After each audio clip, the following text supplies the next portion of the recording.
Kabut pagi menyelimuti lereng gunung Huaixin saat denting lonceng kuil menggema lembut. Tian Yu, pemuda berusia 17 tahun dengan rambut acak dan mata gelap penuh rasa ingin tahu, sedang menyapu halaman batu yang penuh lumut. Ia tinggal bersama kakeknya, Gu Shouyuan. Seorang penjaga kuil tua yang nyaris tak pernah bicara, selain memberi petunjuk tentang pekerjaan sehari-hari. Namun pagi itu, sesuatu terasa berbeda. Angin berbisik, dan bau dupa terbakar mendadak berubah getir. Gu Shouyuan berdiri di depan altar, matanya terpejam. Kedua tangannya membentuk segel aneh. Tian Yu mengintip dari balik pilar, dan melihat garis merah menyala di udara. Membentuk pola kuno di udara di depan kakeknya. Sebelum dia sempat bertanya, pola itu menghilang seperti asap, dan kakeknya jatuh berlutut, wajahnya pucat. "Apa yang kau lihat tadi?" Suara Gu Shouyuan terdengar serak. "Jangan pernah ulangi itu lagi." Tian Yu ingin menjawab, namun langkahnya terhenti saat seekor burung gagak hitam terbang masuk ke dalam kuil, dan berubah menjadi kabut hitam. Kabut itu membentuk sosok berjubah. Matanya bersinar merah. "Akhirnya kutemukan kau, Raja Pengkhianat." Gu Shouyuan berdiri, dengan susah payah. "Tak kusangka kau cukup berani, untuk melanggar aturan dimensi." Tian Yu terpaku. "Raja Pengkhianat? Apa yang sedang terjadi?" Kakeknya hanya seorang penjaga kuil tua. Sosok kabut itu melesat ke arah Gu Shouyuan. Dalam sekejap, kakek tua itu membentuk formasi pelindung dari lantai batu kuil. Simbol kuno menyala biru.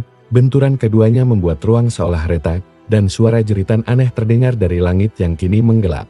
Tian Yu terlempar oleh gelombang energi di dadanya. Luka lama berbentuk lingkaran mulai bersinar merah, sesuatu yang telah ia miliki sejak lahir, namun tak pernah bisa dijelaskan oleh tabib manapun. Tiba-tiba, cahaya dari segel itu menembus awan kuil dan membuka celah di udara, seperti pintu. Tidak, gumam Gu Shouyuan. "Segel darahmu bangkit lebih awal."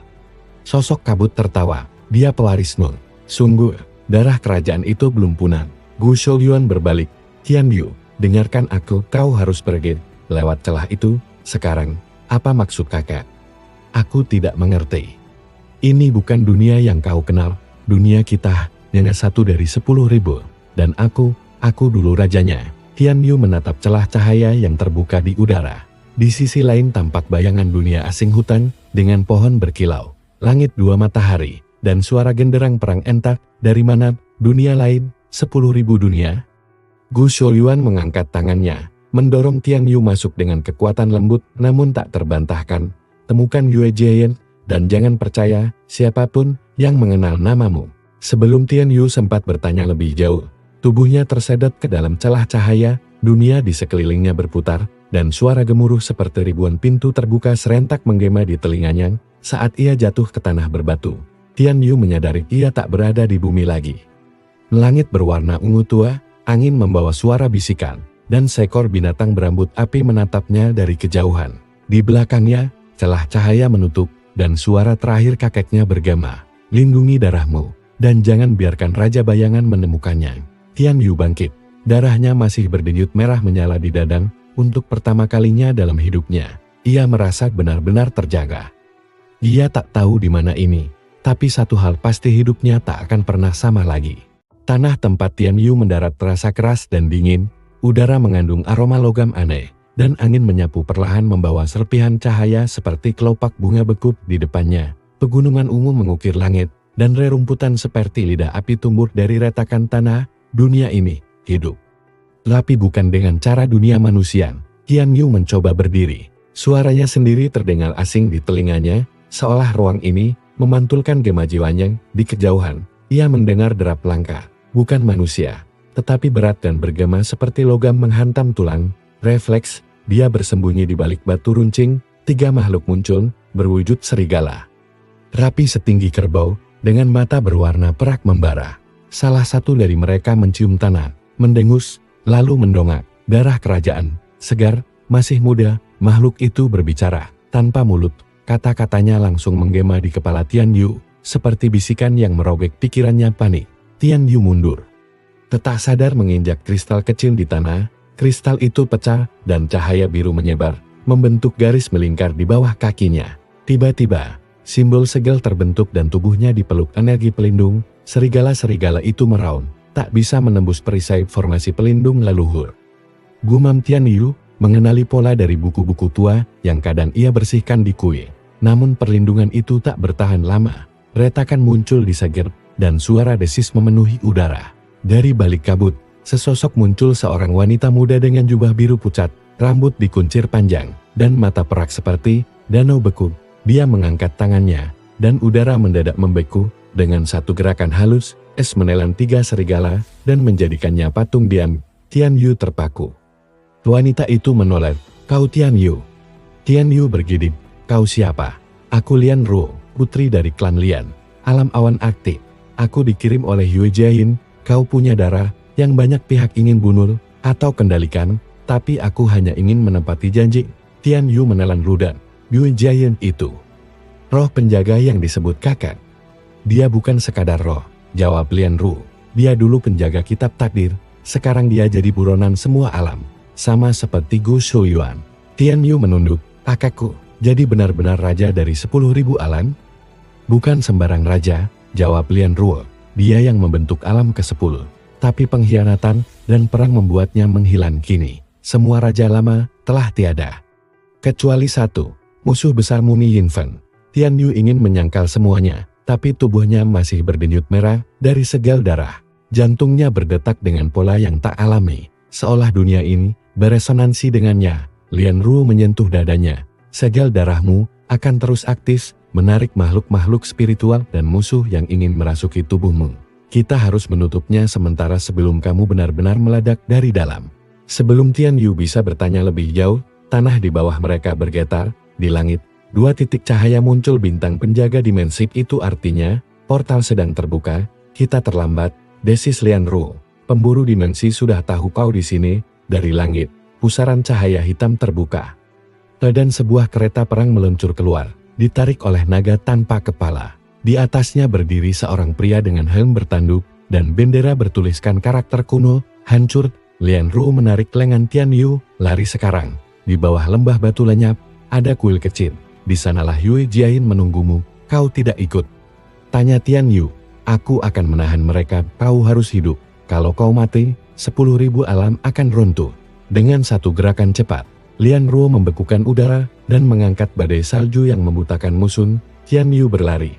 Tubuhnya masih bergetar, namun langkahnya tak ragu. Di belakangnya, suara ledakan dan raungan naga memenuhi langit, tapi di dadanya, api kecil mulai tumbuh, bukan ketakutan, melainkan tekad. Ia akan bertahan, ia akan temui Yue Jiayin, dan ia akan tahu siapa dirinya sebenarnya. Tapi di kejauhan, sosok lain diam-diam mengamati. Seorang pemuda berambut merah api, berdiri di atas menara batu, tersenyum tipis. Pewaris baru akhirnya muncul juga.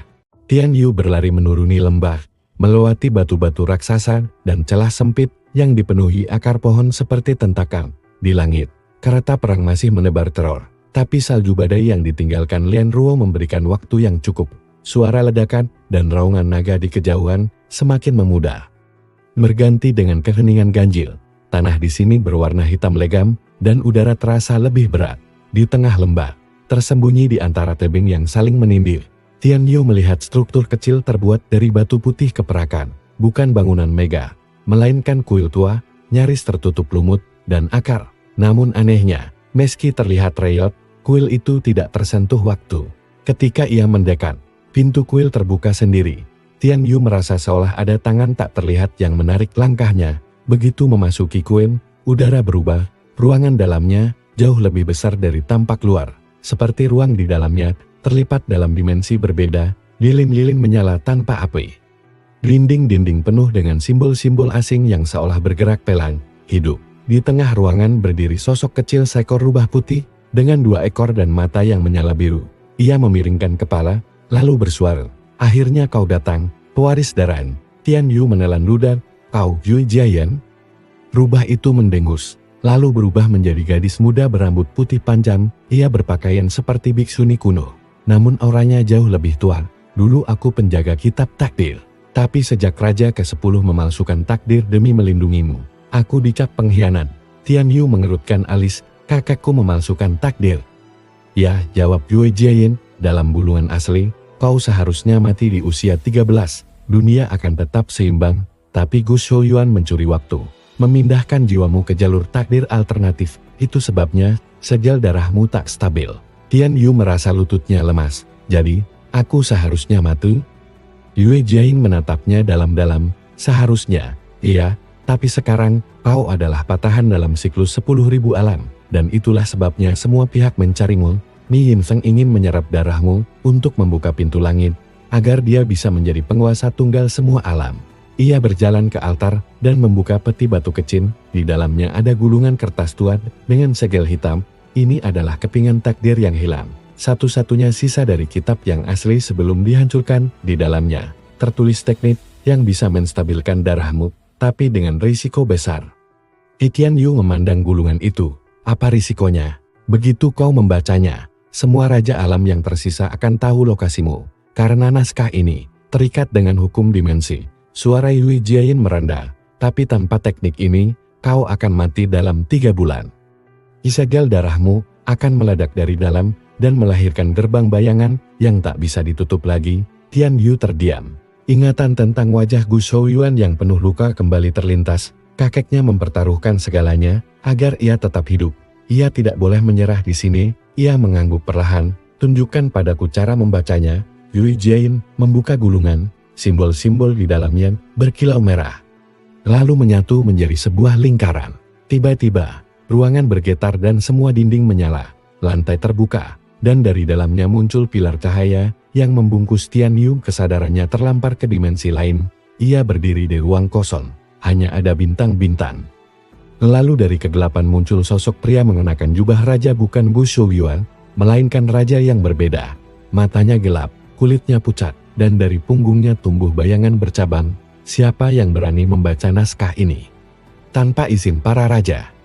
Tian Yu mencoba bicara, tapi suaranya tidak keluar. Sosok itu mendekat, lalu menempelkan telapak tangan ke dadanya. Kau, darah yang tersegel. Kau milik mereka, bukan kami.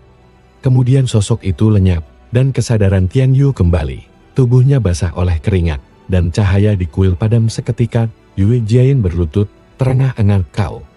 Kau dipanggil oleh Raja keempat. Dia seharusnya telah mati ribuan tahun lalu. Tian Yu menyentuh dadanya. Simbol baru menyala di kulitnya, melingkar seperti cincin dengan 4 duri keluar. Yue Jiayin menatapnya dengan campuran rasa takut dan hormat. Kau telah membuka segel pertama. Sekarang, para raja akan memburumu sendiri. Tiba-tiba, suara denting halus terdengar dari luar kuil. Langit menjadi merah darah. Yue Jiayin berdiri cepat. Mereka datang lebih cepat dari yang kudugaan. Tian Yu mengepalkan tangan. Kalau begitu, aku akan melawan. Aku bukan lagi bocah kuil. Dari luar, sosok berlapis baja turun perlahan dari langit merah. Di balik topeng besinya, terdengar suara berat. Darah pewaris, serahkan tubuhmu, atau dunia ini akan hancur bersamamu. Tian Yu berjalan keluar dari kuil. Api menyala di sekelilingnya, bukan karena takut, tapi karena untuk pertama kalinya, ia tahu apa yang harus dia lindungi. Langit merah menggantung seperti kain robek, dan angin memutar puing-puing batu dari kuil yang kini retak. Di depan Tian Yu berdiri sosok menakutkan. Setinggi 2 meter, mengenakan zirah hitam dengan ukiran wajah-wajah menangis. Topeng besi menutupi seluruh wajahnya. Padan dari bahunya menjuntai bendera hitam bertuliskan simbol menelan. Jenderal Bayangan, bisik Yue Jiayin di belakang Tian Yu. Pemakan roh, dia bukan manusia, bukan juga makhluk spiritual. Dia adalah cangkang kosong yang dihidupkan oleh jiwa para pembantai alam terdahulu. Jenderal itu mengangkat senjatanya, sebuah tombak kembar yang mengalirkan asap hitam pekat. Tian Yu, darahmu telah dipanggil. Raja keempat telah melihatmu. Tak ada gunanya bersembunyi. Berikan dirimu, dan kami akan buat kematianmu cepat. Tian Yu maju 1 langkah. Aku tidak akan menyerahkan apapun. Dunia ini mungkin asing bagiku, tapi darahku warisanku, bukan untuk dijual. Tombak itu melesat dengan kecepatan mustahil. Namun sebelum mengenai Tian Yu, simbol di dadanya bersinar, menciptakan medan pelindung berbentuk lingkaran berduri. Suara logam menghantam energi menggetarkan seluruh lembah. Tanah terbelah, dan bebatuan melayang. Yue Jiayin membisikkan mantra, lalu menempelkan segel di punggung Tian Yu. Ini akan membantumu mengakses langkah 1000 jiwa. Tapi hanya 1 kali, gunakan saat terdesak. Pertarungan dimulai. Tian Yu menghindar dengan gesit, namun setiap serangan Jenderal Bayangan memecahkan tanah, menyulut ledakan energi hitam. Dia bukan hanya kuat, tapi eksistensinya merusak ruang di sekelilingnya. Dimensi itu sendiri menolak kehadirannya saat tombak hampir menusuk dada Tian Yu. Ia mengaktifkan segil Yuan Jiayin. Tubuhnya lenyap sekejap dan muncul kembali di belakang jenderal, melepaskan pukulan dengan formasi yang ia pelajari dari segel darah. Tinju itu menembus bayangan, namun hanya membuat tubuh lawan memudar lalu mengeras kembali di sisi lain. Dia bukan makhluk dengan satu bentuk, seru Yuan Jiayin. Dia memiliki 4 tubuh yang berputar antar dimensi. Kau harus memukul keempatnya dalam waktu yang sama. Tian Yu menyipitkan mata, matanya berubah, pupilnya menjadi 2 garis horizontal bercahaya. Dunia melambat, dan ia melihatnya 4 bayangan dari satu tubuh, masing-masing sedikit transparan. Berdiri di 4 arah berbeda, ia menarik napas dalam. Jika aku hanya punya 1 pukulan, maka dia membentuk segel dengan 2 tangan teknik Zhuangxin Tensei. Bentuk awal, cahaya merah menyelimuti tubuhnya, membentuk salinan samar dari dirinya sendiri. 3 ilusi, masing-masing mereplika kekuatan rohnya, muncul dari tubuhnya dan mengunci posisi bayangan musuh. Tian Yu sendiri melesat ke arah tubuh utama, Zhuangxin, 4 arah, 1 tekad. 4 pukulan menghantam 4 titik bayangan serempak. Tubuh jenderal bayangan mendadak berhenti. Suara dentuman aneh bergema, lalu sirahnya retak. Cahaya gelap menyembur dari dalamnya seperti arus lumpur neraka. Jenderal itu mengerang, "Kau pewaris sejati." Tian Yu jatuh berlutut. Teknik itu menguras sebagian besar energinya. Tubuhnya gemetar, tapi ia masih hidup. Dan jenderal itu menghilang menjadi debu bayangan. Terserap ke tanah yang kini mulai menutup celahnya. Yue Jiayin berlari menghampiri Tian Yu. "Kau berhasil. Tapi ini baru awal. Setiap raja memiliki 1 jenderal utama, dan kau baru mengalahkan yang pertama." Tian Yu menatap langit. Lawan perlahan kembali biru, namun jauh di sana, titik hitam berkedip-kedip. Lalu menghilang. "Dia mengawasimu," bisik Yue Jiayin. "Min Feng tahu kau masih hidup." Tian Yu menggenggam tanah. Ia tak bisa kembali ke dunia manusia, tapi ia juga belum siap menghadapi para raja. "Kita harus pergi ke alam cermin," ucap Yue Jiayin. "Di sana ada 1 yang bisa melatihmu." Di seorang pengembara yang bahkan raja pun tak berani sentuh. "Siapa dia?" tanya Tian Yu. Yue Jiayin tersenyum kecil. "Namanya Mo Qianluo, dan dia dulunya pembantai raja ke-9. Langit alam batu telah kembali tenang, namun Tian Yu tahu itu hanya jeda. Dunia ini, atau lebih tepatnya alam ini, selalu bergerak." Yue Jiayin berdiri di sisi kanan, membuka portal kecil yang bergetar seperti permukaan air. "Ini jalur rahasia ke alam cermin, tidak stabil, tapi cukup aman. Kecuali kalau kau takut cermin menunjukkan dirimu sendiri." Tian Yu menatap pusaran itu. "Apa maksudmu? Alam cermin bukan tempat biasa, ia hidup, dan semua yang masuk akan dipaksa menghadapi bayangan dalam hati mereka. Tak semua bisa keluar tetap waras." Tanpa bicara lebih jauh, Tian Yu melangkah ke dalam. Tubuhnya terasa melesat melewati lorong tanpa ujung. Lalu, hening, ia terjatuh di tengah tanah putih memantul seperti marmer. Langit tak ada, hanya pantulan dirinya sendiri dari segala arah. Bagaikan berada dalam telur kristal tanpa batas. Bayangannya bergerak tak seirama, memandangi dia dengan tatapan yang menyudutkan. "Kau pengecut, kau hanya hidup karena kakekmu mencuri takdir, kau bukan pewaris apapun." Hanya beban. Tian Yu memejamkan mata, namun suara-suara itu tak berhenti. Mereka bukan ilusi, melainkan fragmen ketakutan dan keraguan dalam dirinya. Namun sebelum ia bisa kehilangan arah, suara berat menggema, "Kalau kau diam saja, mereka akan memakanmu." Sosok itu muncul seorang pemuda dengan rambut merah api, mantel robek, dan bekas luka besar melintang dari pelipis ke dagu. Matanya seperti bara, dan di punggungnya tersampir senjata aneh, tombak kembar, namun berujung cakar. "Mo Qianluo," gumam Tian Yu. "Kau bukan temanmu, bukan juga musuh," jawab pria itu santai. "Aku hanya penasaran dengan bocah yang membuat jenderal bayangan meledak di alam sendiri." Tian Yu menahan napas. "Kau pembunuh raja ke-9? Mo Qianluo tertawa kecil. "Ya, dan aku juga yang membuat raja ke-7, memotong tubuhnya jadi 4, agar tak kutemukan, tapi aku sudah pensiun, sampai kau datang. Kenapa sekarang kau tertarik?" tanya Tian Yu. Mo Qianluo mendekat, sorot matanya tajam. "Karena darahmu itu darah yang tak boleh ada di dunia. Tapi anehnya, aku ingin melihat apa jadinya jika kau tetap hidup." Tiba-tiba, ia menyerang, cepat, tanpa peringatan. Cakar tombaknya hampir menembus dada Tian Yu. Jika tidak, Karena reaksi refleks segel darahnya, serangan itu bukan untuk membunuh melainkan untuk menguji lumayan. Ujar Mo Qianluo, kita mulai pelatihan, tapi ingat, 1 hari di sini sama dengan 7 hari di luar, Dai, jika kau mati di sini. Tak ada yang bisa memanggil jiwamu kembali. Hari-hari berlalu di alam cermin, meski tidak terasa seperti waktu biasa, Mo Qianluo melatih Tian Yu dengan kejam. Setiap hari, tubuh Tian Yu dihantam, ditusuk, dilempar ke dalam medan ilusi, lalu dipaksa berdiri lagi. Ia belajar mengendalikan pecahan darahnya, membuat segel tak hanya melindungi, tetapi menyerang. Namun ujian terberat datang di hari ke-7. Sosok kakeknya muncul di cermin, namun bukan Gu Shouyuan yang lembut, melainkan versi gelap. Mata merah, kulit terkelupas, dan senyum mengerikan. Aku menyelamatkanmu, agar kau hidup. Tapi lihatlah, bahkan sekarang kau tetap lemah. Tian Yu terjatuh, bayangan itu menendangnya. Lalu menghunus pedang merah daran. Kau tak layak mewarisi takdir ini. Mo Qianluo hanya duduk jauh di atas tebing kristal. Kalau kau tak bisa mengalahkan rasa bersalahmu sendiri, kau bukan siapa-siapa. Tian Yu berteriak, melepaskan semua tekanan, rasa takut, dan amarah yang selama ini ia tahan. Aku bukan kakakku. Aku bukan kalian semua. Aku hanya aku. Segel darahnya pecah, cahaya putih membanjiri tubuhnya, dan dari dadanya muncul bentuk baru simbol yang tidak lagi berupa lingkaran, tapi mata terbuka, dengan 4 garis mengelilingi. Bayangan kakaknya meledak menjadi debu cermin, di sekitarnya retak dan runtuh, dunia ilusi hancur. Dan hanya Tian Yu yang tersisa berdiri di tengah kehampaan. Mo Qianluo melompat turun, selamat, kau baru saja membuka mata Dareng. Simbol penguasa. Tian Yu terengah, berarti aku bisa menghadapi para raja. Belum, jawab Mo Qianluo, tapi kau sudah cukup kuat untuk membuat mereka memperhitungkanmu. Tiba-tiba, gemuruh besar terdengar dari luar alam cermin, suara lonceng 1000 dimensi berdentang bersamaan. Mo Qianluo menyipitkan mata, seseorang membunyikan gong Wenji.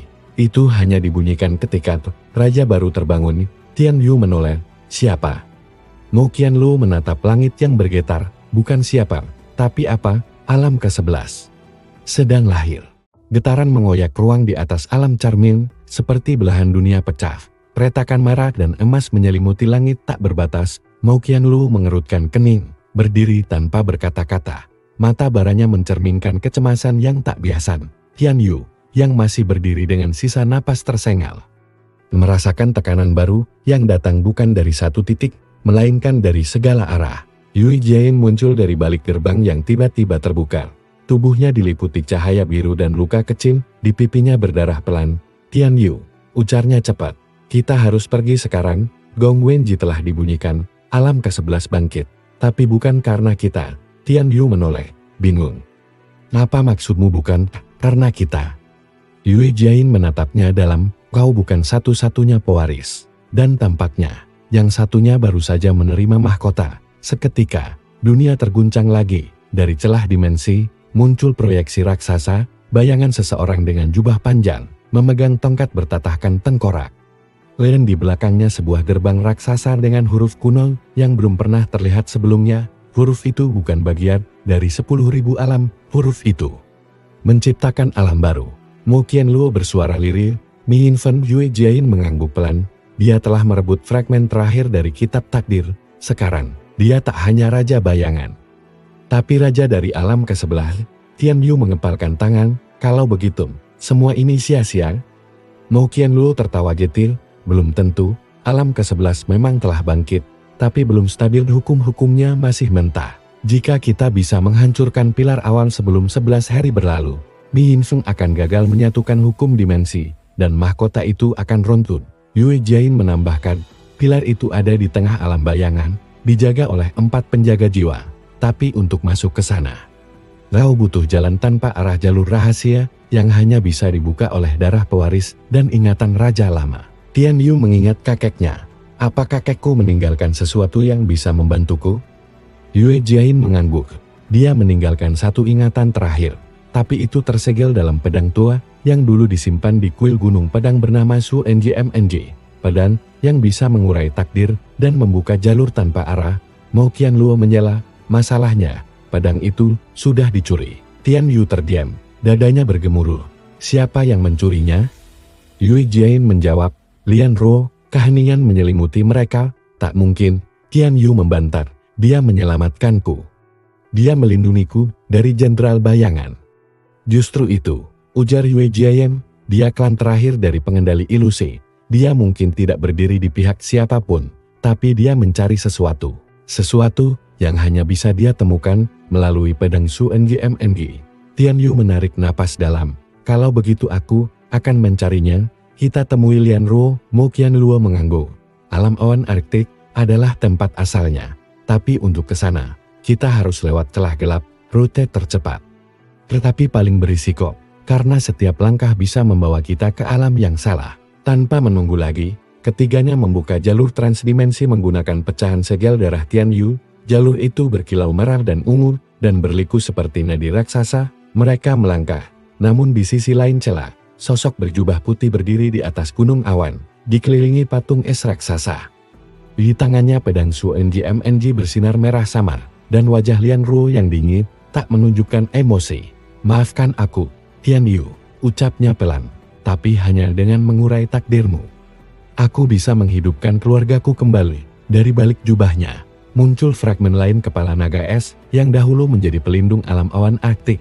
Ia menatap langit, alam ke-11 memanggilnya. Dan dia berniat menjawab. Di dalam celah gelap, waktu tidak bergerak lurus.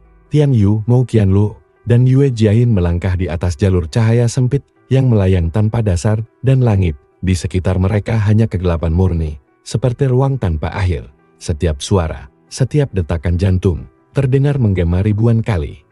Jika seseorang kehilangan fokus di sini, mereka akan tersesat selamanya. Yue Jiayin menjelaskan sambil menjaga langkahnya tetap sejajar. Celah gelap adalah jalur yang terbentuk dari percikan kehancuran antara dua alam yang bertabrakan. Jalur ini tidak stabil, kadang ia membawa kita ke tujuan. Kadang ke kematian. Mo Qianluo mendengus, makanya kita harus mengikuti jejak lilin.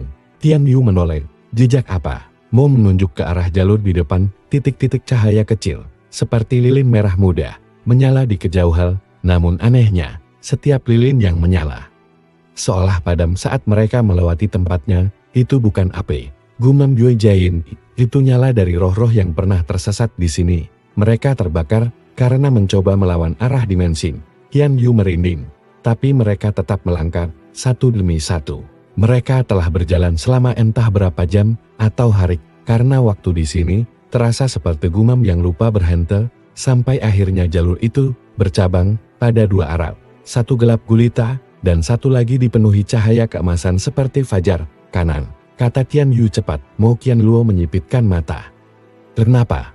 Entah, rasanya. Seperti tubuhku ditarik ke arah itu. Yue Jiayin menutup matanya sejenak. Aku merasakan bekas aura darahmu di sana. Seseorang dengan garis keturunan sama pernah lewat sini, mungkin. Gu Shuliuan, tanpa banyak perdebatan, mereka mengambil arah kanan. Namun saat mereka melangkah, celah itu mulai berdenyut, dan dari celah lantai hitam, muncullah makhluk aneh wujudnya seperti manusia yang dibalut pita hitam, tanpa wajah, namun berteriak dengan suara anak kecil. Mereka penjaga arah, ujar Mo Qianluo. Tugas mereka menjaga, agar tak ada yang menembus jalur menuju alam awan Arktik dari celah gelap, dan mereka tak bisa mati. Pertarungan tak terelakkan. Mo Qianluo melompat lebih dulu. Tombaknya berputar memancarkan api merah yang membakar pita-pita itu. Namun begitu terbakar, makhluk-makhluk itu menggandakan diri. Tian Yu mencoba melepaskan teknik baru dari segel darah panah, dari energi darah yang menusuk lurus, tapi setiap luka yang dia buat langsung tertutup oleh bayangan. Mereka bukan hidup, tapi memori dari kematian yang ditinggalkan di sini. Seru Yue Jiayin. Tiba-tiba, Tian Yu menarik napas dalam. Ia menutup matanya. Dalam pikirannya muncul ingatan tentang kuil, tentang suara lonceng, tentang waktu berhenti. Satu-satunya cara keluar adalah melupakan arah. Ia membuka matanya, lalu berteriak, jangan lawan. Diam dan lepaskan keinginan menuju tujuan, jangan berpikir arah manapun. Yue Jiayin langsung mengerti. Ia menghapus semua niat dari pikirannya, berdiri diam seolah hanyut. Mo Qianluo, meski enggan, mengikuti, dan ketika mereka melepaskan semua arah, tanah tempat mereka berdiri menghilang. Dalam sekejap, mereka bertiga terjatuh ke ruang cahaya dingin. Angin es menyapu wajah mereka. Saat membuka mata, Mereka sudah berada di tengah dataran luas yang tertutup salju keperakan langit kelabu, dan suara angin seperti lolongan binatang, alam awan Arktik. Bisik Yuan Jie, namun keheningan itu hanya berlangsung sejenak. Di depan, berdiri puluhan patung es setinggi manusia dengan bentuk aneh dan ekspresi menderita. Salah satu dari patung itu menyerupai Tian Yu. Ini aku gumamnya. Ini adalah bayangan masa depan, jawab suara familiar. Dari balik kabut salju, muncullah Lian Ruo. Ia kini mengenakan jubah putih penuh ukiran sihir es di tangannya. Ia menggenggam pedang Su NGMNG dan cahaya dari mata pedang itu memantulkan wajah Tian Yu dengan retakan hitam melingkar. Aku sudah melihat semua takdirmu, Tian Yu, dan semua berakhir di sini. Mu Qianluo langsung maju, namun es dari tanah melesat dan membentuk pagar berduri yang memisahkan mereka. Aku tak ingin menyakitimu, kata Tian Yu, kita teman. Lian Ruo menunduk, teman tak akan membiarkan keluargaku hancur demi keseimbangan dimensi. Pedang ini bisa mengubah garis waktu, tapi aku hanya bisa menggunakannya jika darahmu mengalir di atasnya. Dia mengangkat pedang, dan salju di sekeliling mulai berputar seperti pusaran maut. Bersiaplah, Tian Yu, aku tidak membencimu, tapi aku tak akan gagal lagi. Tian Yu menarik napas, tak ada waktu lagi untuk keraguan. Di hadapannya bukan hanya Lian Ruo melainkan masa lalunya, masa depannya, dan segala kemungkinan yang ingin ia tolak. Pertarungan antara pewaris dan pengubah takdir akan dimulai. Es di bawah kaki Tian Yu retak sedikit demi sedikit, menandakan tekanan aura Lian Ruo yang semakin meningkat. Langit di atas alam awan Arktik mulai berputar membentuk pusaran kelabu, simbol bahwa energi penyimpangan waktu mulai terbangkitkan. Mo Qianluo berdiri di belakang dinding es, menggertakkan giginya, namun tidak bisa menembus pagar berduri yang dibuat Lian Ruo. Jika kau menggunakan pedang Su NGMNG terlalu lama, kau sendiri akan lenyap dari alur waktu. Teriak Yue Jiayin. Aku tahu, jawab Lian Ruo pelan. Tapi jika itu harga untuk mengembalikan semua yang telah hilang, aku siap. Tian Yu menggenggam tangan kanannya, cahaya merah dari segel darah mulai membentuk pola naga kecil di sepanjang lengan. Tapi dalam hatinya masih berkecamuk konflik. Ia tak ingin bertarung dengan Lian Ruo.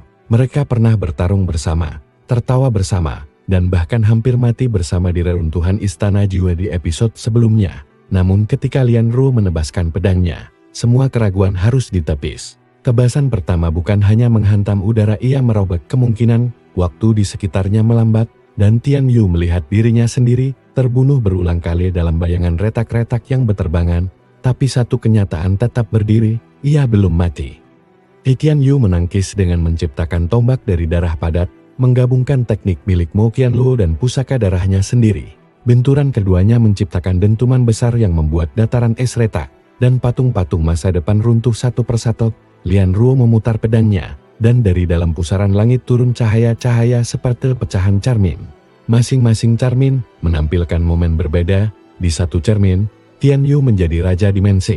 Di cermin lain, ia mati di tangan Yue Jiayin. Di lainnya, ia tidak pernah lahir. Ini semua kemungkinan dari keberadaanmu. Satu orang sepertimu bisa menghancurkan 10.000 alam hanya karena satu pilihan salah. Tian Yu terdiam. Untuk sesaat, ia melihat kemungkinan-kemungkinan itu dan hampir percaya bahwa dirinya memang berbahaya. Namun Yue Jiayin menjerit dari balik pagar es, jika semua kemungkinan mengarah ke kehancuran, maka buatlah kemungkinan baru. Ucapan itu seperti palu yang menghancurkan keraguan. Tian Yu mengangkat tangannya, dan untuk pertama kalinya, segel darah membuka segmen keempat tanda naga di lengan kini, menyatu dengan mata ketiganya, yang terbuka samar di dahi. Seketika waktu berhenti. Dalam jeda itu, Tian Yu melangkah mendekati Lian Ruo yang tak bergerak. Ia tidak menusuk. Ia hanya menyentuh dada Lian Ruo dengan telapak tangan, dan membiarkan sedikit darahnya menetes ke pedang Su NGMNG. Lalu ia berbisik, kalau darahku bisa mengubah dunia, aku serahkan satu tetes untuk melihat apa yang benar-benar ingin kau buat. Saat waktu bergerak kembali, Lian Ruo terkejut. Ludahnya bergetar hebat. Pecahan cermin waktu runtuh dan membentuk satu gambaran besar masa lalu Lian Ruo, masa ketika seluruh keluarganya lenyap dalam perang antar dimensi karena keputusan Gu Shouyuan. Ia menangis, jadi ini yang ingin kulindungi. Pedang Su NGMNG pecah perlahan seperti bunga es yang layu. Lian Ruo terjatuh. Lututnya menghantam salju, dan aura ganasnya menghilang. Tian Yu mengulurkan tangan. Namun sebelum jari mereka bersentuhan, langit tiba-tiba terbelah. Retakan hitam melingkar seperti mata terbuka, dan dari dalamnya turun suara. Bukan suara biasa, tapi gema dari ribuan suara dalam satu nada. Pewaris telah melampaui batas, segel keempat telah dibuka tanpa izin.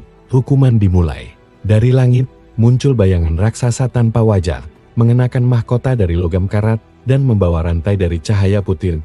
Ia adalah pengurus takdir, salah satu dari penjaga akhir waktu yang hanya muncul ketika garis realitas terancam. Yue Jiayin menarik Tian Yu ke belakang itu. Bukan musuh yang bisa kita lawan sekarang. Mo Qianlu akhirnya berhasil menjebol dinding es, tombaknya hancur tapi semangatnya tetap menyala. Lari bukan pilihan, tapi kita bisa mundur.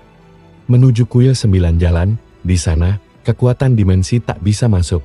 Lian Ru masih setengah sadar, namun Tian Yu menopangnya. Dengan sisa kekuatan, mereka melarikan diri menyusuri jurang es yang retak sementara pengurus takdir perlahan turun. Setiap langkahnya membuat waktu dan ruang terdistorsi. Langit di atas alam awan Arktik mulai terbakar, tapi di ujung jurang terlihat cahaya biru lembut. Jalan menuju kuil yang dikatakan hanya muncul pada saat dunia menghadapi akhir.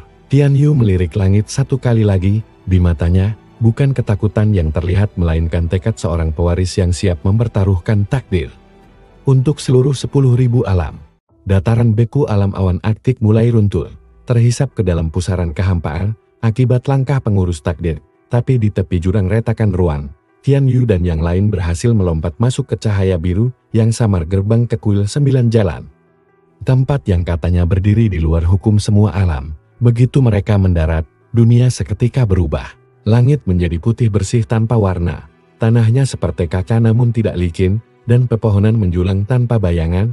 Keheningan menyelimuti tempat ini, dan langkah mereka tidak memantul suara, seolah mereka berjalan di dalam mimpi. Atau dalam pemikiran seseorang yang lebih tua dari waktu itu sendiri. Kita aman. Untuk sementara, ujar Yue Jiayin sambil menurunkan tubuh Lian Ru yang masih setengah sadar. Namun saat Tian Yu memeriksa sekeliling, ia menyadari sesuatu yang aneh. Semuanya diam, terlalu diam. Bahkan detak jantungnya terasa teredam. Tapi di tengah kuil, ada 9 jalan bercahaya. Masing-masing mengarah ke dunia yang berbeda. Di atas setiap jalan, terukir lambang, waktu, darah, bayangan, jiwa, niat, duka, harapan, kunci, dan jalan yang tak bernama. Mo Qianlu mendekati jalan, dengan lambang bayangan, ekspresinya gelap. Ini jalan milik Raja Bayangan. Tapi kenapa dia tidak muncul selama ini? Yue Jiayin menatap jalan terakhir yang tidak memiliki nama. Karena jalan ini belum selesai dibentuk. Jalan itu menunggu seseorang untuk memberinya arti. Sebelum mereka sempat memilih salah satu jalur, sebuah bayangan turun dari langit putih tinggi, berambut perak memanjang, dan mengenakan jubah lusuh. Wajahnya hampir mirip Tian Yu, hanya saja lebih tua dan mata kirinya seperti kosong. Berlubang hitam tanpa dasar. Selamat datang, Tian Yu, katanya dengan suara serak. Aku adalah apa yang kau bisa jadi. Jika kau menyerah pada semua bebanmu. Tian Yu berdiri tegan. Kau siapa? Bayangan itu menyeringai. Aku disebut banyak nama, tapi oleh mereka yang mempelajari dunia ini, aku dikenal sebagai cerminan tanpa jalan. Aku bukan musuhmu. Aku adalah kemungkinan terakhirmu. Tiba-tiba, bayangan itu mengangkat tangannya dan memperlihatkan sesuatu benda bulat kecil berwarna biru hitam, tampak seperti bola kristal. Ini adalah Yuanmu, inti pertama yang dibuat oleh raja pertama dari 10.000 alam. Dengan ini, kau bisa memilih jalanmu. Tapi ada syaratnya. Yue Jiayin langsung bersiaga. Apa syaratmu? Korbankan satu jalan dari 9 yang ada, hancurkan satu kemungkinan. Dan Yuanmu akan terbangun untukmu, tapi jika kau memilih jalan yang salah, satu dunia akan musnah. Tian Yu menatap ke 9 jalan itu. Setiap jalur berdenyut pelan, seakan hidup, tapi jalur terakhir, yang belum bernama, mulai mengeluarkan kilau samar merah resonansi dengan segel darah di tubuhnya. Lian Ruo terbangun pelan dan berbisik. Jangan percaya jalan manapun yang sudah diberi nama. Jalan tanpa nama adalah satu-satunya yang belum diracuni takdir. Tian Yu maju dan berkata pada bayangan itu, aku tidak akan memilih satupun di antara jalan yang telah ada. Cerminan tanpa jalan tertawa getir. Maka kau harus menanggung akibatnya.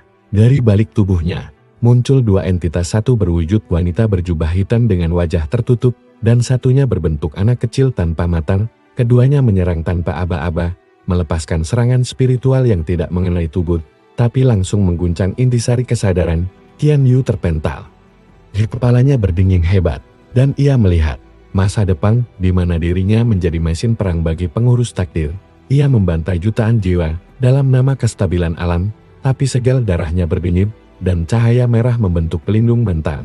Aku bukan alat, aku bukan hasil kemungkinan, aku adalah penentu arahku sendiri. Cahaya dari jalan tak bernama menyembur ke udara, membentuk naga merah transparan yang melilit tubuh Tian Yu.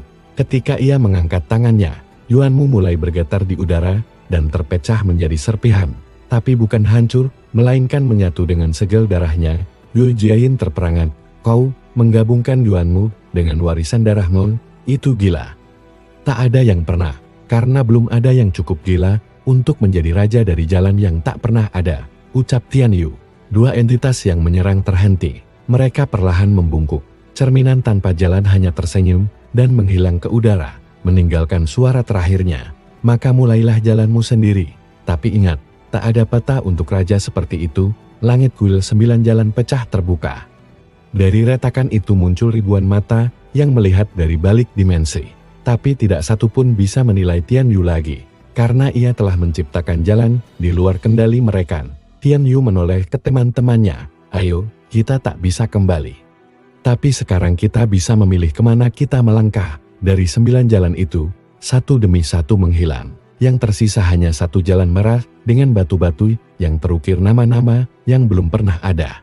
Dan mereka melangkah menuju masa depan yang belum ditulis.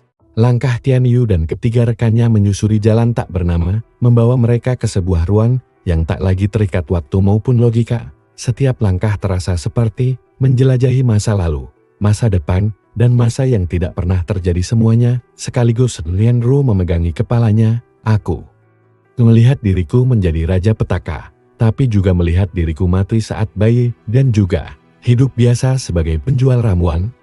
Matanya merah dan napasnya tersengal. Mo Qianlu menariknya, kendalikan pikiranmu. Jalan ini menyiksa mereka yang tidak yakin akan diri sendiri. Di tengah jalan berdiri gerbang raksasa berlapis emas hitam, dihiasi simbol yang terus berubah setiap detik. Simbol itu membentuk satu nama baru, nama dari mereka yang pernah mencoba menempuh jalan ini dan gagal. Namun ketika Tian Yu mendekat, simbol itu berhenti berubah. Di tengah gerbang muncul satu nama tetap, Yu Tianxu, nama kakeknya yang sudah lama hilang. Seketika itu pula, gerbang terbuka dengan suara retakan logika. Cahaya merah tua menyembur, menelan mereka semua dalam sekejap. Ketika mereka sadar, mereka telah berada di tengah-tengah ruang kosong. Hanya ada satu altar batu di tengahnya, dan duduk di atasnya adalah seorang pria tua berjubah pendeta kuil. Wajahnya dipenuhi bekas luka, mata kirinya terbungkus kain. Yu Jiayin terisak lirin, itu Yu Tianxu. Pria tua itu membuka matanya perlahan, kalian telah tiba, dan akhirnya, kau cucuku mewarisi jalan tak bernama. Aku bangga. Tian Yu maju, kakek kau hidup. Tapi kenapa semua orang bilang kau telah lenyap 50 tahun lalu? Yu Tianxu mengangguk pelan. Karena aku memilih jalan ini, jalan yang menolak semua hukum, termasuk hukum waktu. Aku tak pernah mati, hanya tersembunyi, menjaga fondasi satu-satunya kuil yang tidak bisa dirusak oleh 10.000 alam. Ia mengangkat tongkatnya. Dari tanah, muncul struktur kuil yang melegenda dalam bisik-bisik para pengelana alam kuil tak bernama. Bangunan yang konon hanya muncul saat kehancuran mutlak mendekat. Yu Jiayin tercengang, jadi semua cerita itu benar. Kuil ini bisa memanggil ulang kekuatan yang sudah dilenyapkan, bahkan bisa mengembalikan dunia yang telah dilahap ketiadaan. Yu Tianxu mengangguk, tapi hanya jika penguasa jalan menghendakinya, dan sekarang gelar itu turun padamu, Tian Yu. Tian Yu menggeleng, aku belum pantas belum, tapi segera, kakeknya tersenyum. Namun senyum itu segera menghilang, karena kau tak punya waktu.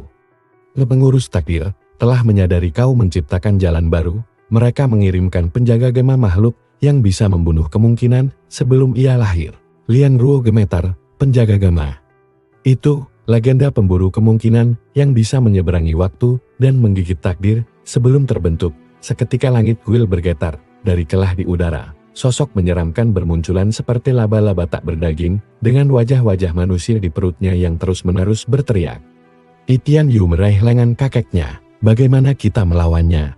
Yu Tiangsu mengangkat tongkatnya dan menunjuk altar, dengan menyatukan 9 inti jalan.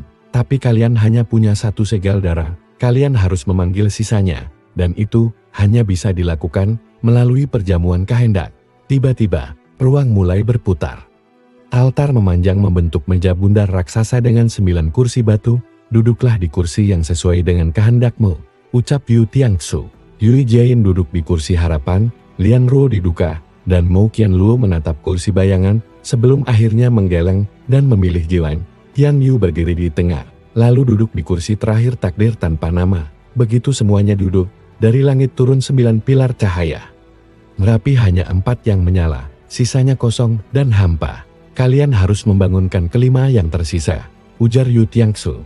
Caranya adalah dengan menelusuri ulang asal dari masing-masing jalan. Tapi ingat, setiap perjalanan akan mengorbankan bagian dari eksistensi kalian. Ini bukan hanya pertarungan kekuatan, tapi pengorbanan identitas. Langit merobek. Penjaga gema menjulurkan kakinya, mencoba menyentuh dunia.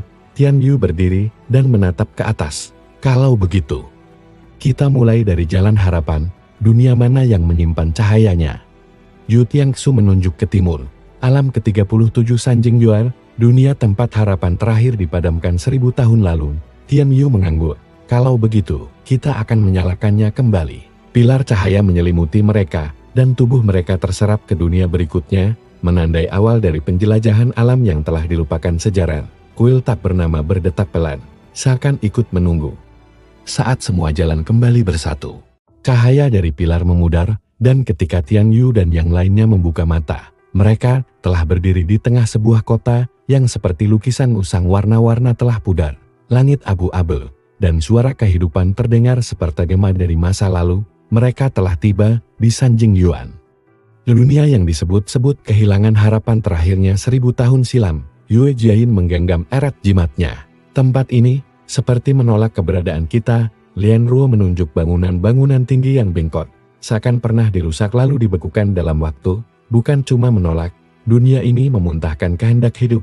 Tak ada bayi menangis, tak ada pohon tumbuh, bahkan angin pun diam.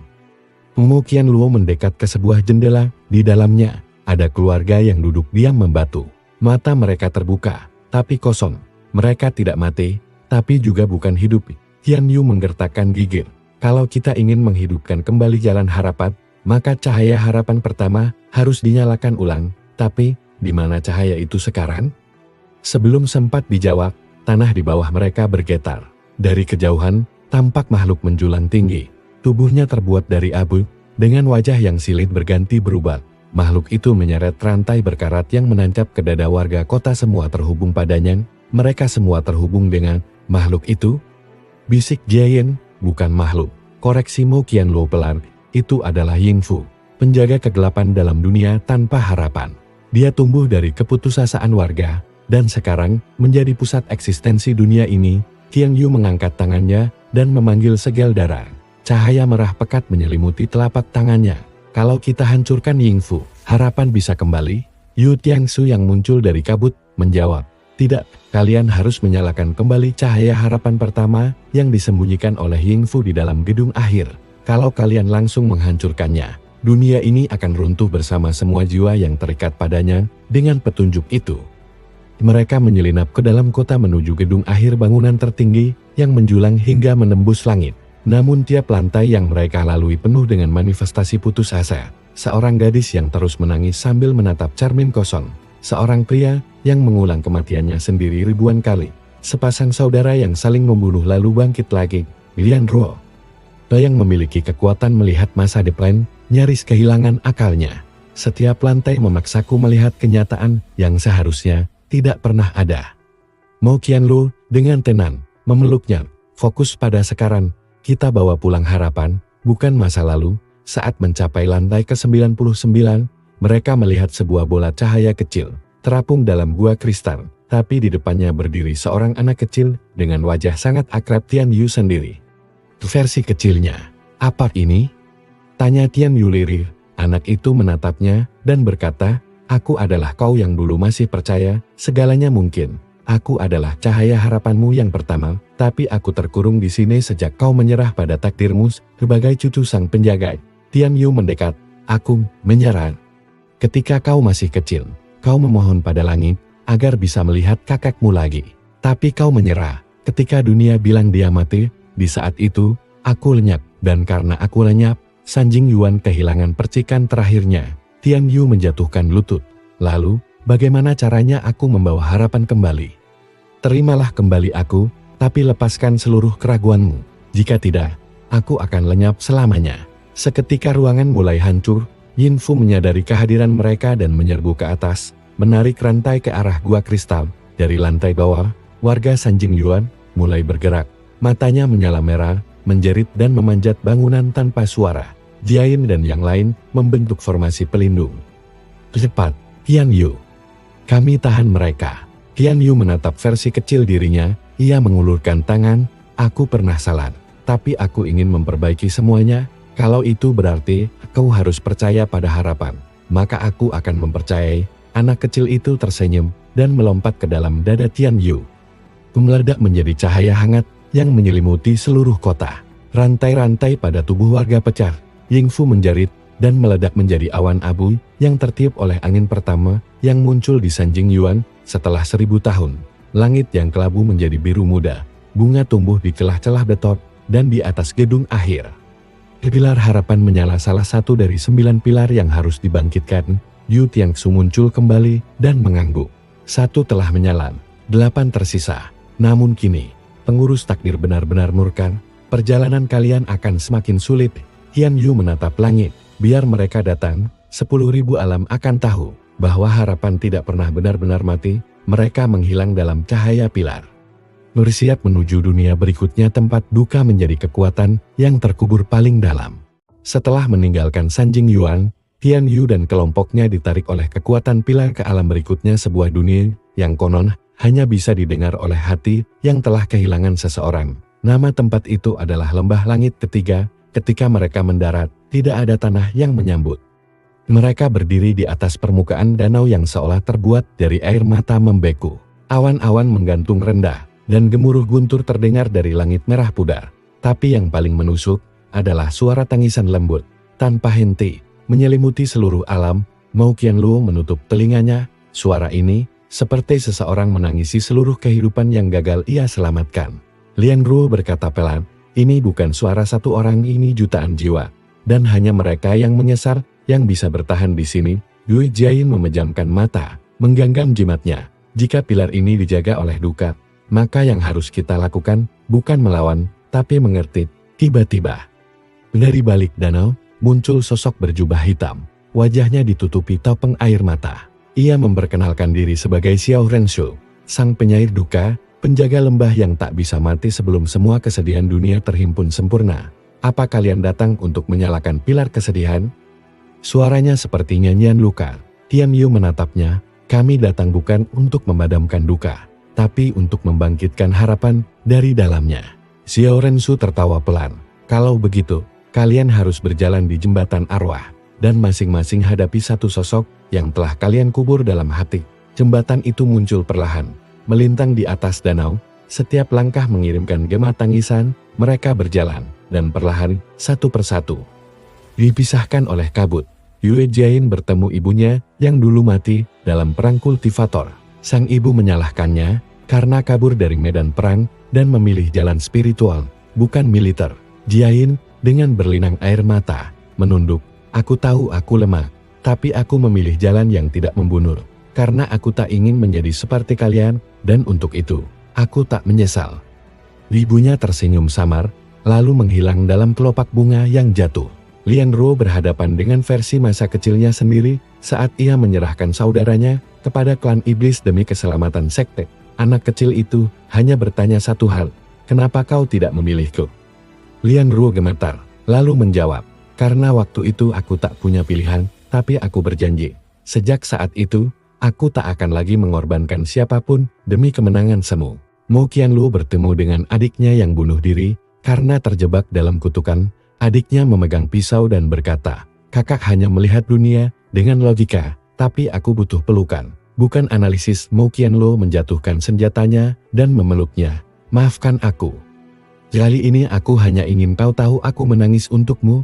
Tinggal Tian Yu, yang berdiri di hadapan kakeknya sendiri, Lu Jiusheng muda. Kakeknya menatapnya dengan mata tajam. Penuh luka, kau hanya cucu yang aku tinggalkan. Tapi kenapa baru sekarang kau datang mencariku? Tian Yu berlutut, karena aku butuh waktu untuk percaya bahwa kau masih ada. Dan bahwa aku bukan hanya bayangan darimu. Lu Jiusheng menatap langit. Kalau begitu, berdirilah. Karena dunia ini butuh orang yang berdiri, bukan berlutut. Dengan air mata yang berubah menjadi cahaya, Lu Jiusheng lenyap. Dan di ujung jembatan, pilar kesedihan menyala, diwarnai cahaya biru kelam bercampur emas lembut harapan yang terlahir dari duka paling dalam. Namun, dari langit terbuka ratusan mata merah pengurus takdir, telah mengirim pasukan pembisit, makhluk yang hidup dalam kata-kata dan merusak jiwa dari dalam. Xiao Rensu membentangkan lengan dan memanggil hujan tinta hitam. Pergilah, aku akan menahan mereka dengan semua puisi dan ratapanku. Dunia berikutnya adalah neraka masa lalu. Tian Yu ingin membantunya, tapi Rensu berteriak, duka tidak perlu diselamatkan, ia hanya perlu didengar. Cahaya menelan mereka sekali lagi, membawa mereka menuju dunia yang bahkan waktu pun takut menyentuhnya. Dunia keenam, tempat masa lalu bisa membunuh masa depan. Mereka terjatuh ke dunia yang bukan sekadar gelap, tapi hitam kelam, bukan karena cahaya tak ada, melainkan karena waktu di sini telah mati. Tempat ini disebut neraka masa lalu, bukan karena panas atau siksaan jasmani, melainkan karena setiap ingatan kelam yang pernah ada, hidup kembali di sini. Tanahnya berupa serpihan-serpihan waktu yang membatu, setiap langkah memicu gema bayangan dari masa silam. Tidak ada langit, hanya lorong tak berujung yang bercabang ribuan arah. Di setiap cabang, waktu berjalan ke arah berbeda, maju, mundur, bahkan membeku. Mo Qianluo menatap sekeliling, lalu berkata pelan, tempat ini diciptakan oleh raja pertama dari 10.000 alam, sebagai penjara bagi waktu yang tak bisa dihapus. Lian Ruo menjawab, tapi siapa yang bisa menjaga waktu?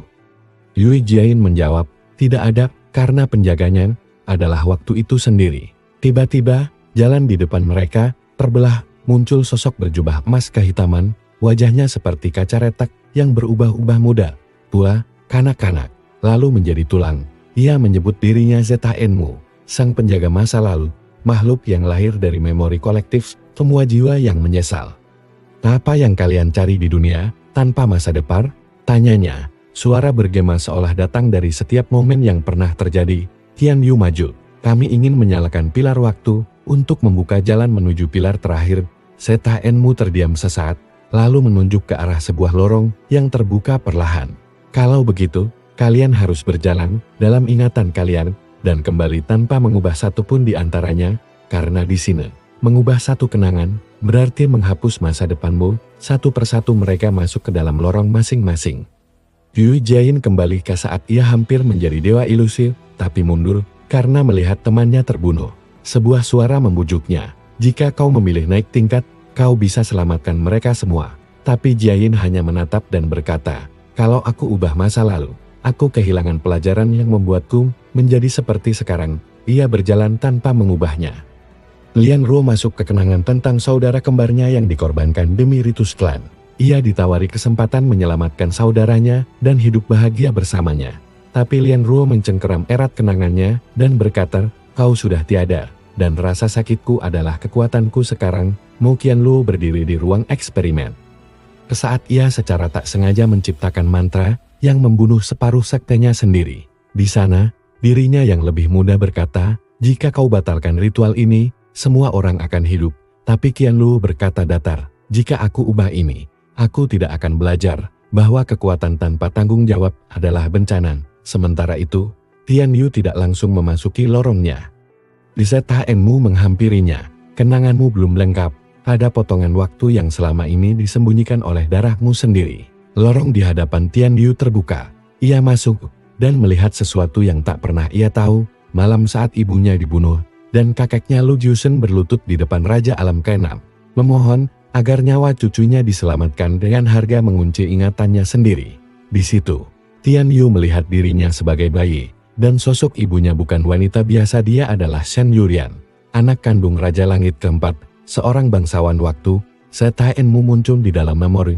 Kau adalah warisan dua darat, raja dari 10.000 alam, dan garis kerajaan penjaga waktu. Itulah mengapa semua pilar menolakmu, dan sekaligus membukakan diri padamu. Tian Yu bertanya, kalau begitu, apa yang harus kulakukan? Kenapa semua ini ditutupi? Setaenmu menjawab, karena jika kau tahu terlalu cepat, kau akan memilih menjadi penguasa, bukan penjaga. Tapi sekarang, pilihlah. Kau bisa membuka kembali semua kenanganmu, tapi resikonya, hatimu bisa runtuh oleh beban yang belum siap kau tanggungi. Tian Yu menggenggam kenangan itu, lalu memeluknya. Kalau aku tidak kuat, maka aku harus belajar menjadi kuat. Aku tidak akan lari dari masa lalu yang membentukku. Cahaya meledak dari lorong, dan semua kembali berkumpul di tengah. Setaenmu mengangguk, pilar waktu telah menyala. Lalu dari balik waktu yang hancur, muncullah Ni Yin Sung Raja Alam ke-11 bersama dua penjaga jiwa terakhir, Bai Yemo, sang pemakan ketenangan, dan Qiu Jinshan, pemilik ribuan tubuh yang hidup dalam satu kesadaran. Ni Yin Feng menatap Tian Yu, jangan datang ke pilar terakhir, Tian Yu. Karena yang akan kau temukan, bukan akhir, tapi awal dari kehancuranmu sendiri. Tanpa berkata apa-apa lagi, Ni Yin Feng membuka gerbang ke pilar hampa, pilar terakhir yang berdiri di luar eksistensi. Tian Yu mengepalkan tangannya. Kalau ini akhirnya, maka aku akan memilih bagaimana akhirnya ditulis, dan mereka pun bersiap menuju dunia terakhir. Rempat eksistensi dan kehendak saling membunuh. Gerbang menuju pilar hampa terbuka seperti robekan pada realitas itu sendiri. Tak ada cahaya, tak ada kegelapan, hanya kehampaan yang terasa seperti menatap balik ke dalam jiwa siapapun yang melihatnya. Saat Tian Yu dan yang lainnya melangkah masuk, tubuh mereka tidak terasa ringan atau berat. Tidak terasa ada atau tidak, dunia ini adalah ruang di mana konsep keberadaan itu sendiri tak diakui. Pilar hampa tidak memiliki bentuk. Ia bukan menara, atau batu atau struktur apapun. Ia adalah niat yang menggantung di udara, terbentuk dari keinginan tak terwujud dari seluruh makhluk yang pernah gagal. Setiap langkah di sini adalah langkah dalam ingatan orang lain. Langkah dalam harapan yang ditinggalkan. Lian Ru mulai bicara, tapi mulutnya tidak menghasilkan suara. Yui Jain mencoba menciptakan ilusi untuk mengikat realitas, namun tidak bekerja di dunia ini. Kekuatan spiritual, fisik, maupun mental semuanya lenyap, digantikan oleh satu hukum absolut.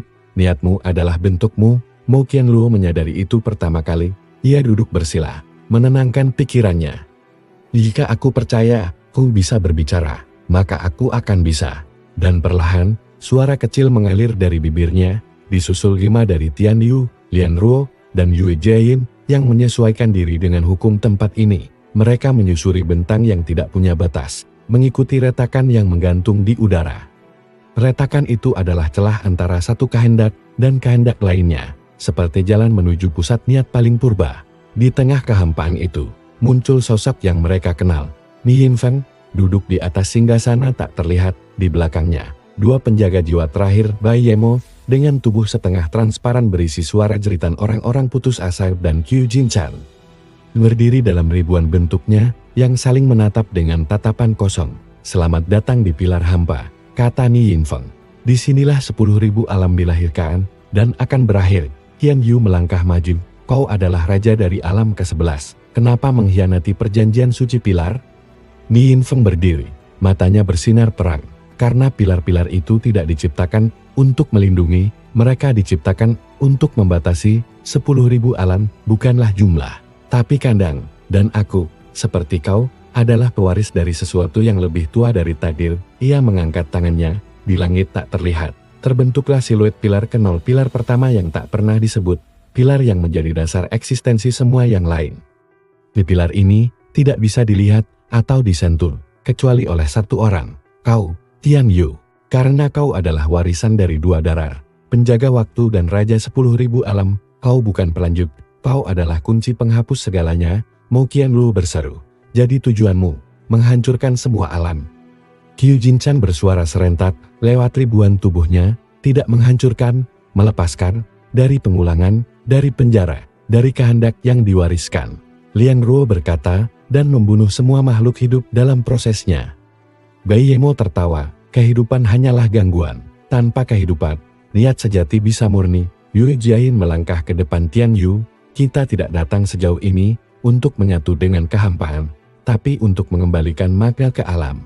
Tian Yu mengepalkan tinjunya, tapi tidak ada kekuatan di dunia ini, hanya niat, dan niatnya sedang retak, diracuni keraguan. Aku tidak tahu siapa diriku sekarang, apakah aku Tian Yu, cucu Lu Jiusen, atau anak Shen Yulian, atau pewaris para raja yang ingin menghancurkan semua yang ada. Ni Yinfeng menatapnya lembut, kau adalah siapapun yang kau inginkan, tapi jika kau tidak memilih, maka alam ini akan memilihkan air untukmu. Di saat genting itu, retakan pilar kenol mulai melebar. 10.000 bayangan menyeruak. Mereka adalah refleksi dari semua versi Tian Yu yang pernah bisa ada, yang pengecut, yang kejam, yang menyerang, yang haus kuasa. Mereka mulai menelan dunia. Tiba-tiba, suara menggema dari luar pilar. Lu Jiusen suaranya bergetar, meski tubuhnya tak ada. Tian Yu, cucuku, ingatlah kenapa kau berjalan sejauh ini. Bukan untuk membuktikan dirimu, tapi untuk memilih apa yang tidak dipaksakan padamu. Suara itu membangunkan sesuatu dalam diri Tian Yu. Ia menutup matanya, dan untuk pertama kalinya, ia tidak menolak garis darahnya, tidak menolak kekuatan, atau masa lalunya. Ia merangkul semuanya, dan di sekelilingnya, dunia mulai memiliki bentuk. Pilar hampa mulai bergetar, bukan karena kehancuran, tapi karena ada satu niat yang akhirnya cukup kuat untuk menjadi realitas. Tian Yu membuka mata. Aku memilih untuk menjadi penjaga, bukan karena takdir, tapi karena kalau semua orang hanya jadi pewaris kehendak orang lain, maka tak ada satupun yang benar-benar hidup. Cahayanya menyelimuti tempat itu. Ia mau berteriak. Qiu Jinchan menghilang satu persatu. Ni Yinfeng tersenyum pahit. Kau sungguh berbeda. Dunia mulai runtuh bukan karena kalah, tapi karena bentuk baru tengah tercipta. Pilar kenol pecah, dan dari serpihannya lahir pilar-pilar kecil. Pilar pilihan, bukan warisan, dan semua makhluk yang pernah terkunci dalam pilar kini bebas, namun harus memilih sendiri jalan hidupnya. Tapi satu pilar masih belum sepenuhnya utuh, pilar jiwa Tian Yu sendiri. Dan di sanalah episode ini berakhir dengan satu pertanyaan menggantung di udara. Jika kehendak adalah segalanya, maka siapa yang menjaga kehendak dari berubah menjadi kutukan? Dunia baru mulai terbentuk dari pecahan kehampaan. Pilar-pilar lama telah luluh, dan di tengah pusaran ciptaan yang tak stabil, Tian Yu berdiri sendirian. Di bawahnya, 10.000 alam yang dulunya tertata seperti jaring rumit, kini tercerai, saling mencari bentuk baru. Ia bisa merasakan suara-suara harapan, ketakutan, dan keinginan yang tak terucap dari setiap makhluk hidup yang pernah ada. Semuanya menantinya membuat keputusan. Langit-langit tak terbentuk di atasnya perlahan memunculkan bentuk aneh, menyerupai mahkota melayang bukan benda padat, melainkan kehendak yang terkristalisasi, memanggil sang pemilik tahta sejati, raja dari 10.000 alam. Tetapi Tian Yu ragu, menjadi raja artinya bukan hanya berkuasa, melainkan menjadi simpul dari semua kehendak, termasuk yang bertentangan, penuh kebencian, dan haus kehancuran. Dalam satu saat yang ganjil, ia melihat kemungkinan dirinya menjadi tiran seperti para leluhur lamanya. Bahkan, wajah Lu Jiusen pun muncul dalam benaknya. Jika aku jadi raja, apakah aku masih bisa hidup sebagai diriku sendiri? Sosok Ni Yinfeng muncul di batas dunia yang belum berbentuk. Wajahnya setengah hancur, tapi matanya tetap jernih. Itulah harga tahta kehendak. Kau bisa menciptakan, atau kau bisa hidup, tapi tak bisa keduanya. Lian Ru, Yue Jiayin, dan Mo Qianlu akhirnya berhasil mencapai pusat kehendak. Meski tubuh mereka hampir menyatu dengan realitas baru ini, Mo Qianlu berseru, "Jangan dengarkan dia. Dunia tidak butuh satu kehendak absolut. Dunia butuh seseorang yang tahu bahwa kehendak itu bisa berubah, tumbuh, bahkan salah." Lian Ruo menambahkan, "Jika kau hanya diam, dunia akan jatuh ke tangan kehendak terkuat, dan itu bukan kau." Tian Yu menatap ke langit. Mahkota itu makin dekat, menggoda dirinya dengan janji akan pemahaman total, kendali atas segala hukum, bahkan melampaui waktu. Namun, Yue Jiayin melangkah maju. Ia membuka gulungan jiwanya sendiri, dan di dalamnya terdapat fragmen pilar yang ia simpan. Pilar harapan. "Tian Yu," katanya lembut, "kau tidak harus menjadi raja. Tapi jika kau ingin, kau bisa menjadi penjaga semua kehendak yang belum selesai." Di saat itu, suara Lu Jiusen kembali terdengar, tapi bukan dari luar, melainkan dari dalam jiwa Tian Yu. Menjadi penjaga bukan berarti menahan, tapi memberi waktu bagi niat orang lain untuk menemukan bentuknya. Itulah kenapa aku memilih menjaga, bukan memerintah. Tian Yu akhirnya mengerti, ia tidak akan memakai mahkota itu, tapi ia akan memecahnya. Dengan satu gerakan, ia mengangkat tangannya. Cahaya niat mengalir dari dirinya ke mahkota yang melayang. Kilatan menyambar, dan mahkota pecah menjadi 10.000 serpihan. Masing-masing berterbangan ke seluruh penjuru alam yang sedang lahir kembali. Setiap makhluk hidup akan mendapat sepotongnya, menjadi pemilik kehendak mereka sendiri. Ni Yin Feng berteriak, "Kau gila. Tanpa pusat, dunia akan terus berkonflik." Tian Yu menjawab, "Tenang, lebih baik dunia yang saling mencari daripada dunia yang dibungkam." Pilar jiwa Tian Yu akhirnya terbentuk di belakangnya, berbeda dari semua pilar lainnya. Ia bukan batu, bukan cahaya, bukan menara, tapi pohon-pohon niat yang akarnya menjangkau semua alam. Dan cabangnya tumbuh mengikuti perubahan. Pilar itu tak akan pernah selesai tumbuh, karena dunia terus berubah. Lian Ruo tersenyum. "Kau bukan raja, kau taman bagi kehendak dunia." Yu Jiayin tertawa, menahan air mata, dan setiap taman butuh penjaga. Mo Qianlu hanya menatapnya dalam diam, lalu berkata, "Kalau kau berpikir kami akan membiarkanmu menjaga semua itu sendirian, salah besar." Mereka berdiri bersama, dan dunia akhirnya menetap. Alam-alam baru terlahir dengan bentuk unik, saling terhubung namun bebas. Tak ada lagi 10.000 batas, yang ada hanyalah pilihan, dan waktu yang terus mengalir. Beberapa tahun kemudian, di kaki gunung tempat kuil 7 daun berdiri, seorang anak kecil bertanya pada lelaki tua yang sedang menyapu halaman, "Kakek, kenapa kuil ini tidak punya raja?" Kakek itu, berjubah abu-abu dan topi lebar, tersenyum. "Karena dunia ini sudah punya cukup banyak raja, tapi tak banyak penjaga." "Penjaga apa?" "Penjaga waktu untuk setiap orang menemukan siapa dirinya." Dan saat anak itu pergi berlari menuruni tangga, sang kakek menatap langit, di mana ranting pohon tak terlihat menyentuh ujung realitas.